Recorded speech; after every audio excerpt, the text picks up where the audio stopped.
while researching, doing his research work. Right.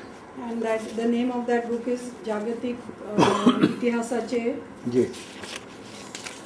Samshodhanat माझे contribution, माझे अनुभव. I see. That is the book. And I have translated that in Hindi.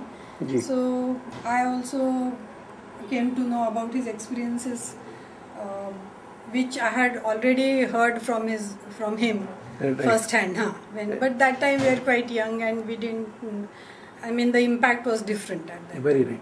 Yeah. You also do the writing work by having the translations thereof. You have recently written one book which is going to be published in Hindi after getting the translations thereof. Yeah. So that I wanted to see your Hindi.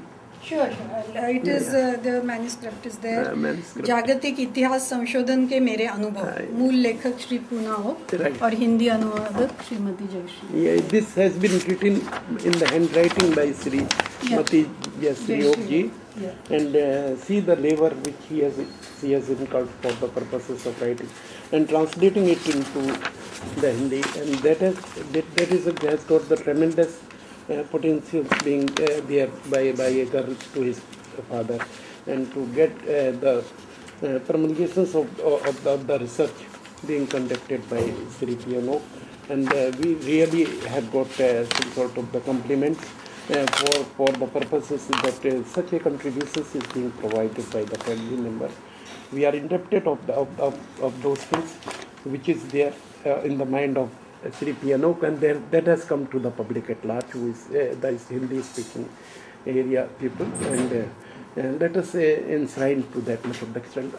Do you feel anything about your father apart from the great spiritual astrologer and historian, and always inclined to get the upgradations of the Hindu Sanskriti, and his dream to have an entire nations being converted to the Hinduism?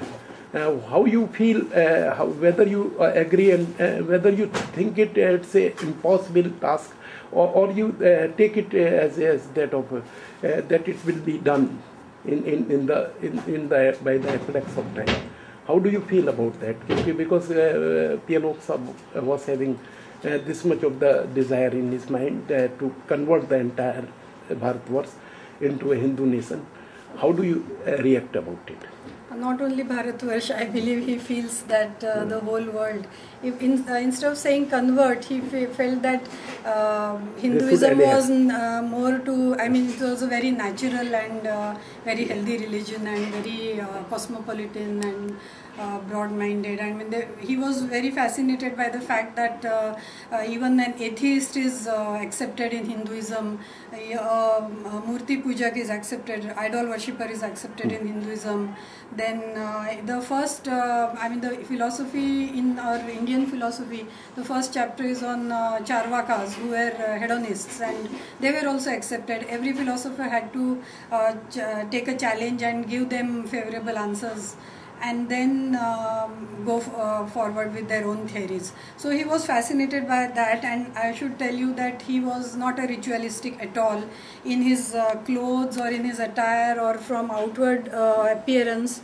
You would know that you wouldn't know whether he's a, so I wouldn't call him a typical Hindu follower, but he was means he felt that everybody had some